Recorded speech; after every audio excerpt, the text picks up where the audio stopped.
Fair and Oblivious, The Decline of Empathy in Cinema and the Triumph of Tragic Realism.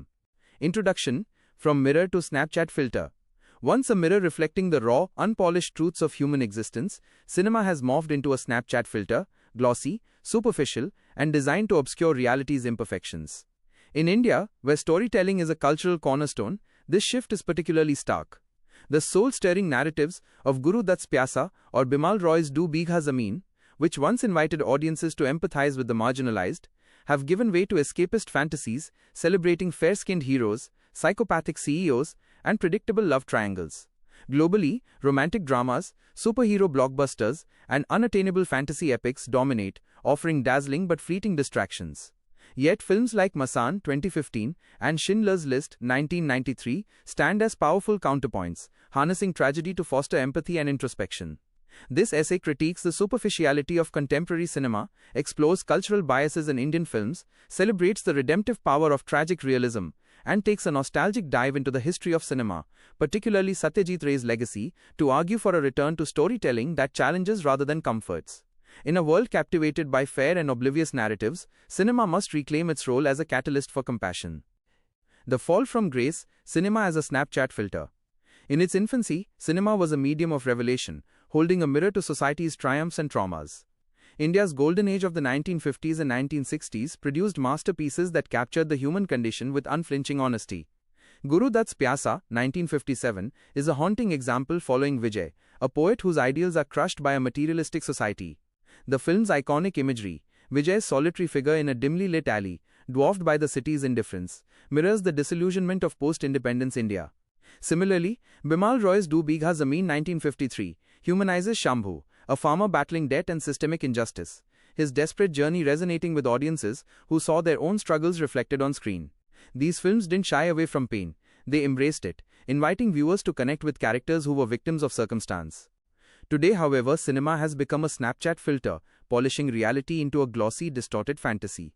In India, mainstream Bollywood churns out blockbusters that prioritize spectacle over substance. Kabir Singh 2019, a remake of Arjun Reddy, glorifies toxic masculinity, presenting its volatile protagonist as a romantic hero whose self-destructive behavior is celebrated rather than critiqued.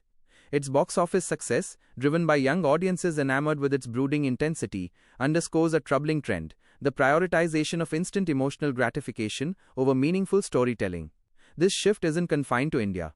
Hollywood superhero franchises, like Avengers Endgame 2019, offer thrilling escapism but follow predictable arcs. Hero faces challenge, hero triumphs, that leave little room for introspection.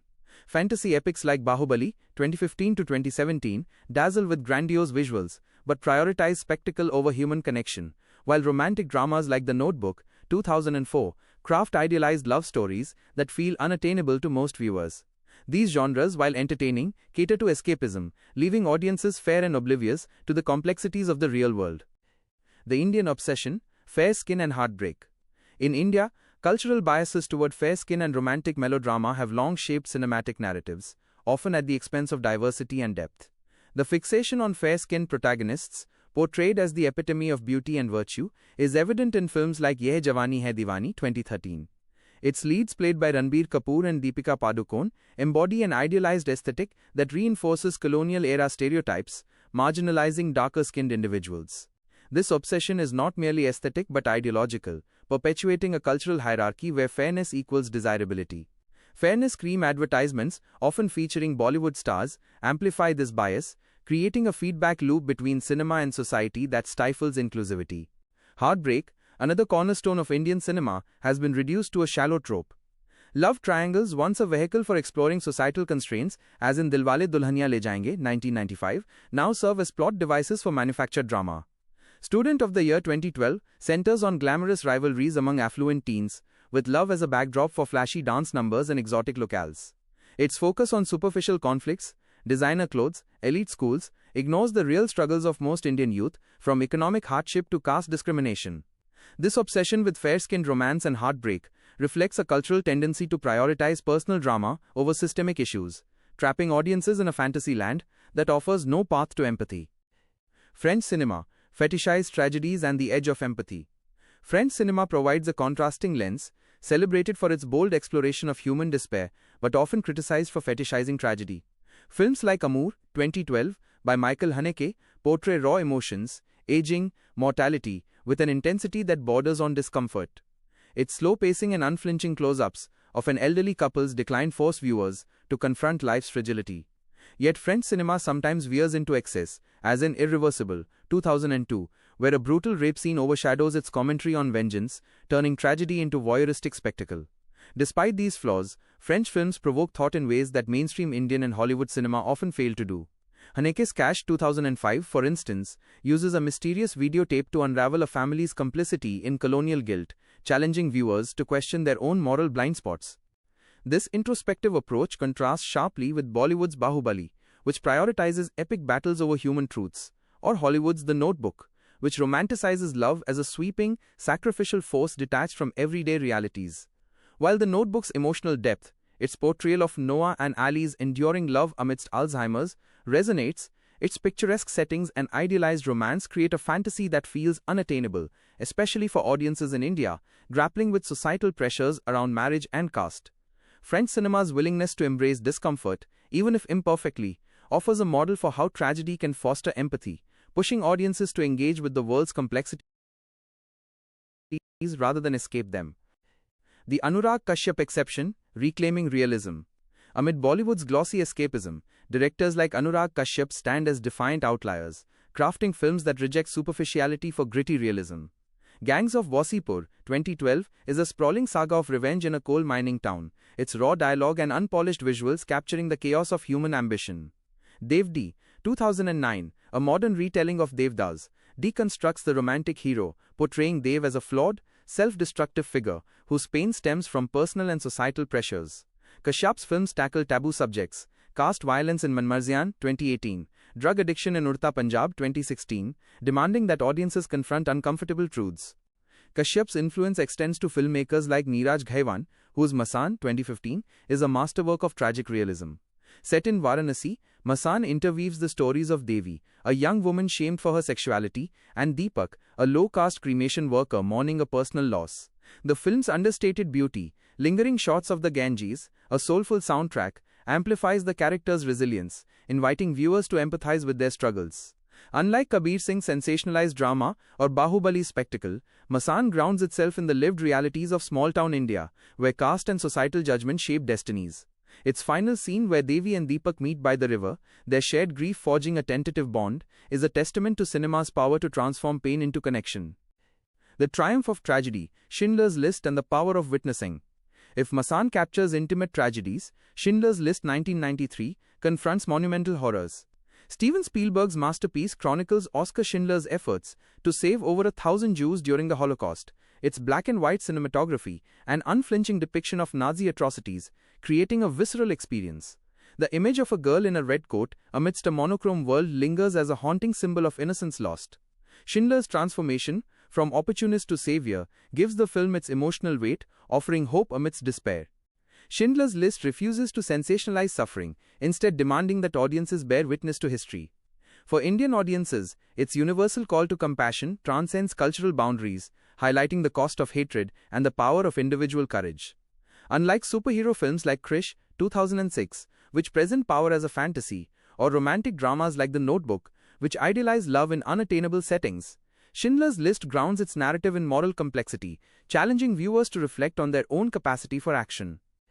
A tangent. Satyajit Ray and the Golden Age of Creative Freedom. To understand the empathetic power of Masan and Schindler's List, we must revisit cinema's history, particularly the era before formulaic metrics stifled creativity. In the early 20th century, pioneers like Charlie Chaplin and Sergei Eisenstein used silent films and montage to explore social issues.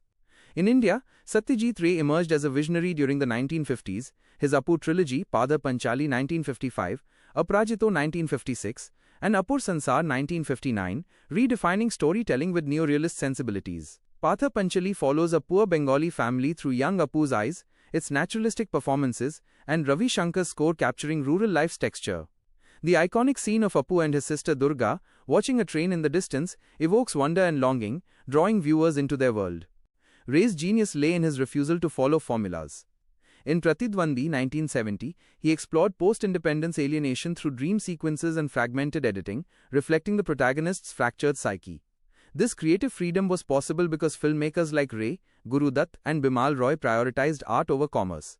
The absence of rigid metrics, box office targets, streaming algorithms allowed them to take risks, crafting films that challenged norms and fostered empathy.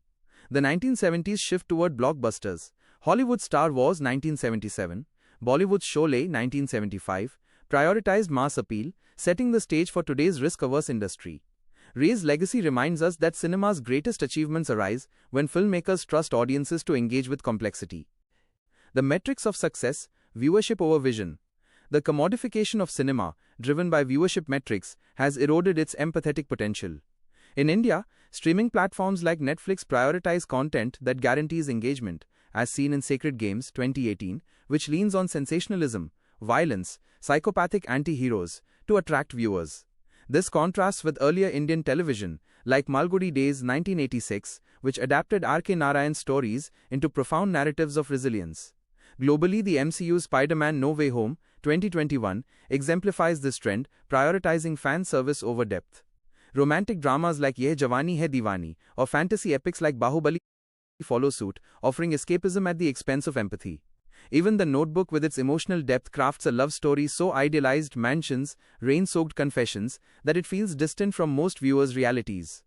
These metrics stifle creativity, pressuring filmmakers to iterate on proven tropes, love triangles, action set pieces, fantasy worlds, rather than explore new ideas.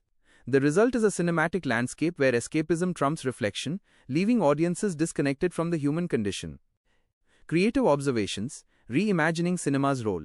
Imagine a cinema that rejects the Snapchat filter for a cracked, honest mirror.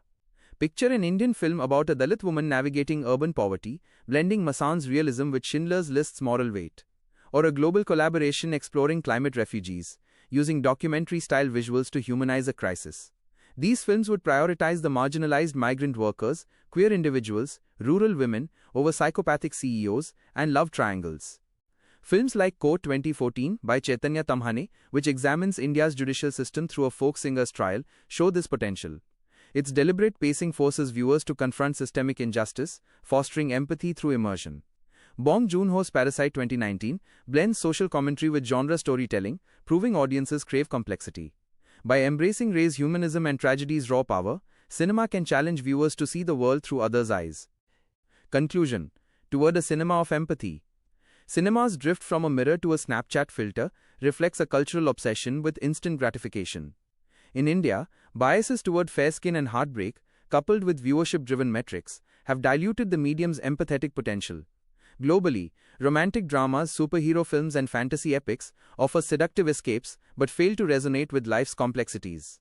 Yet, tragedies like Masan and Schindler's List, alongside the legacies of Satyajit Ray and Anurag Kashyap, remind us that cinema can provoke and inspire.